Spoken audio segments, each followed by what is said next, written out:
House in Baltimore, and double for this guy who had a very, very busy weekend, but still found time to watch a lot of football on Sunday as he prepares for the SSV on Thursday. The Sunday Sports Voice now heard from 3 until 5 here. He is one of our great sponsors, and we are very appreciative of him during this Thanksgiving season at Coons Florida Security Boulevard. And you're having yourself a big month here, and you took a little downtime here to marry off the daughter this weekend, so congratulations to everyone in the Colossus family. As well as your extended family now. But we're back to football now. We got to get our focus together here for Lambeau Field here this week. But it was nice to take a little weekend, put the feet up. And Dennis, if I learned anything, it's as much as you think the Ravens stink, you haven't seen the rest of the league as I did on Sunday, right? Yeah, no question about it, Nestor. Parity is here to stay.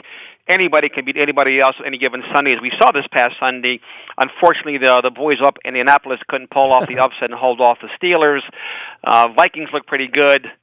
Patriots are still the Patriots, and the Falcons are showing some signs of life. The Saints look like a dominant team all of a sudden at 7-2. Eagles playing out of their mind. The NFL is wacky as it's ever been. Well, you say the Patriots are being the Patriots.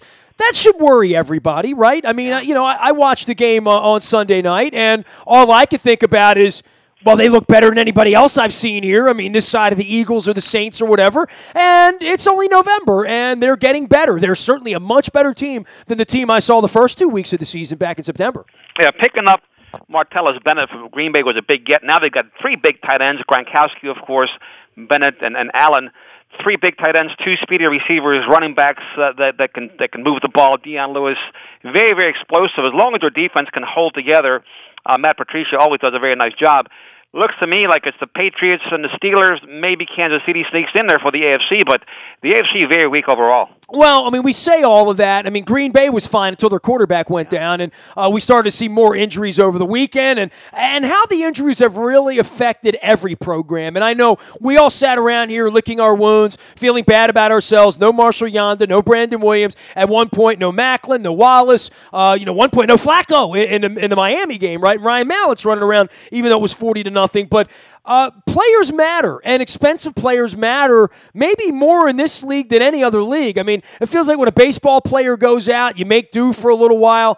Man, there's no making do for star players in this league. When you don't have them, you really are going to struggle to win, especially all these backup quarterbacks. That's why the league has to do all they can to protect their star players, Nestor. That's who we pay to see. We don't pay to see their backups, and whatever they can do to clean up the game, make it even safer, and stop some of these unnecessary hits that these quarterbacks in particular are taking.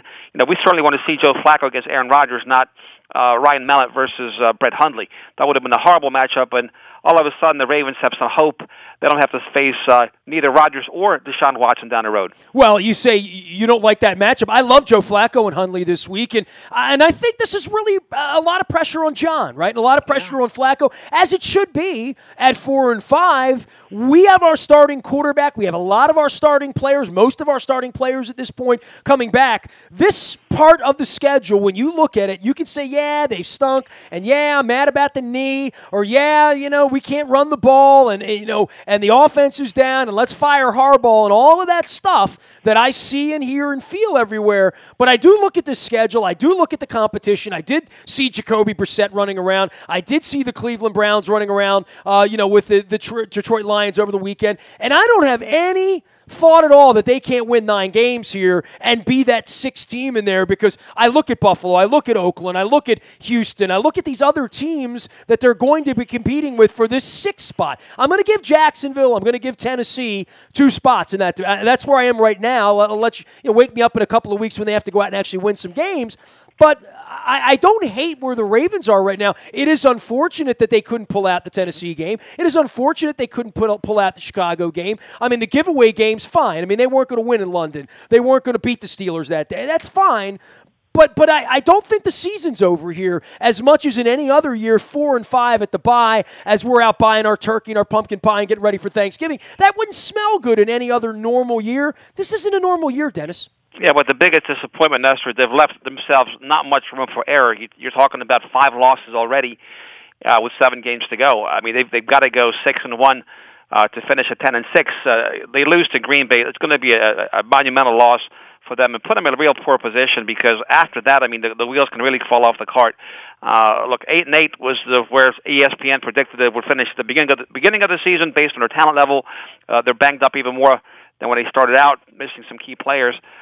Look, it is what it is. As long as they compete and play hard, they have a shot. But it starts this week with Green Bay. If they go up there and if they lay a certified organic goose egg, it's going to be bad news for them and also for the fan base here in Baltimore. I know it's a little chilly out over Coons Ford at Security Boulevard, but and I know you got a big hose over there. I've seen you washing down the cars. I tell you, after rooting for the Colts all afternoon on Sunday, I almost got in the car and drove out to 17 and Security Boulevard and said, Dennis, my shower's not wide enough. The water pressure isn't enough to hose me off from 3 hours of rooting for the Colts. But we all did it, right? Yeah, it was very hard to do that, Nestor. Talk about being very conflicted in terms of who you're rooting for. I don't think we're actually rooting for them. I think we're hoping for a tie. You know, kind of like kissing your sister type of a situation, but it was a really difficult game to watch. And look, the Colts looked like they had them in the first half, and all of a sudden, Pittsburgh comes storming back. Saints playing a great game up in Buffalo. And look, Buffalo, they are who we thought they were. I pointed that out to Luke. I'll continue to point that out. And we don't have to worry about going and seeing them here at this point this season. But I'm very impressed by what the Saints did. I mean, you're an old guy like me, and the Saints and these dome teams never came into Buffalo. Even a good Saints team wouldn't go into Buffalo on a 30-degree day and put up 47 points, play the way they did. Yeah, it looks like Sean Payton and Drew Brees back to their winning ways. There's a dark horse team that nobody talked about at the beginning of the season. All of a sudden, they're a big factor in the NFC. Talk about a dark horse team that may find its way to the Super Bowl. Well, then you look down and say, well, Tampa was supposed to be the team on the come. Atlanta was supposed to be the big bad wolf. Cam Newton in Carolina. And lo and behold, the Saints. And, Dennis, we played them in the preseason. And I literally spent a week talking to Saints beat writers and reporters and all of our friends down there in the Crescent City, all the people we've made friends with here over 25 years, and none of them liked the Saints this year. None of them thought they were better than an 8-win team. They really have been impressive, maybe more so than any of these other teams. Even the LA Rams, who, I think there was a little bit more pedigree there even than we thought with an over-the-hill quarterback. But to go up to Buffalo and pin 47 points on a very good Buffalo defense, particularly, as you mentioned, from a dome team, that's really, really super impressive.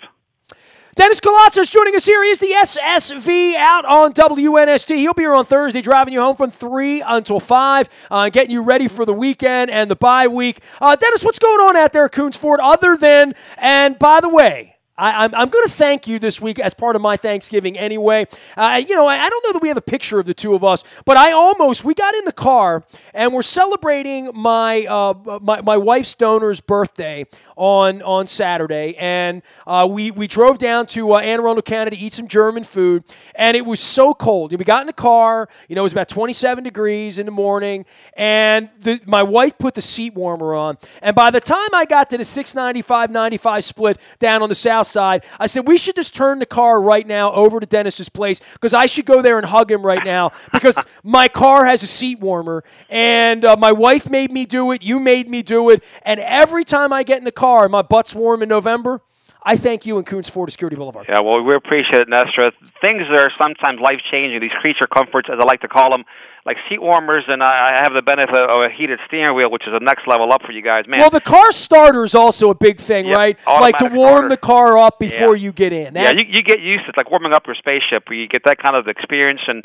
if you're going to spend any time in your vehicle, might as well be comfortable with it. But the automatic starter allows you to start the car for 10 minutes, run it before you actually get in, so it's nice and toasty. You put the settings on the night before, so when you click that automatic start button, it fires it right up, and you go from your warm house to your warm car. No. You program the car. You don't do it from like you literally tell the car when to start. Yeah, from the house, you just hit your clicker and the car starts up. I mean, like 10 minutes before you. So if you oversleep, the car is just going to start. No, you actually have to click the button when you wake up. But 10 minutes before I leave, that's what I'll do. When it gets real cold outside, I'll hit my automatic starter, and It'll fire up my heated seat and also the temperature and also my steering wheel. So when I get in my car, I mean, it's such an easy transition. It makes the commute to work that much more pleasurable. I want to be a smartass right now and say something flippant like, at some point these cars will drive themselves, but I know they're already doing that. Coming, yeah, 10 years ago, we wouldn't have said that, right? I mean, 10 years ago, that would have been a flippant thing to say, but like literally these cars are going to drive themselves. Oh, we are quickly becoming the Jetsons. And Esther, of course, one of our favorite childhood cartoons. Look, the Jetsons, if we don't blow ourselves up, we'll be hovering above the earth if we can keep it together as human beings. No doubt about it. You like the Ravens in Green Bay this weekend, Dennis? I like to tell you yes, but they've shown me nothing to say no. I mean, it's just, look, backup quarterback or not, you still got to go up. There's still a tough place to win, no matter who the quarterback is. You got a smart coach, you got a decent defense, and I hope this isn't a week that Hundley becomes a quarterback. Well, first thing I want to do, and I do not have my heated seats because I will not have my car in Green Bay, is to see whether it's going to be, a balmy 48 or sort of a wintry 22 when we get there. It is a noon kickoff, so it's even earlier in the day. Green Bay worries me just because it's Green Bay and just because this team hasn't played well on the road, no matter who they've been, right? Yeah, no question about it. So, look, it's no game that the Ravens will play going forward is a given. They should be underdogs in all of the road games at a minimum. Should be favored at home, I would think. But even with Brett Hundley, they should be underdogs this week. And look, pack your defense and your running game and see what happens and give this team a chance to win. They've got some people back, as you mentioned.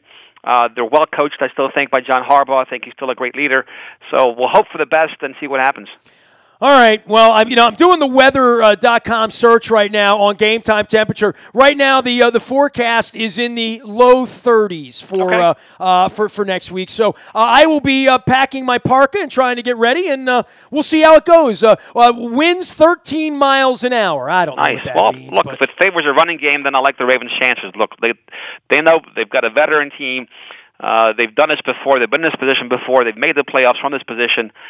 Been there, done that. So hopefully they can put it all together and make our tickets, at least the value of our tickets, go up and nothing else. Well, if nothing else matters, if anybody's going to Green Bay this weekend, it's supposed to be in the low 60s on Saturday. So at least on Saturday, everyone will have a good time up there. Dennis, always a pleasure, man. We'll see you out at Coons Ford Security Boulevard. We'll see you on Thursday between 3 and 5 here with the SSV on WNST. Always a pleasure to check in. Thanks for all you do. Thanks for having me. You got it. Thanksgiving season. Make sure you give thanks to all of our sponsors, including Coons Ford of Security Boulevard. They, of course, provide our WNST tech service. If there's any breaking news, anything that happens this week, we will put you on it first on the WNST tech service. You can find me out on Facebook, Twitter, LinkedIn, Snapchat, Instagram. I am headed to Green Bay this weekend. We will keep you abreast of all things. We are WNST.net, AM 1570 and WNST Towson, Baltimore, and we never stop talking Baltimore sports.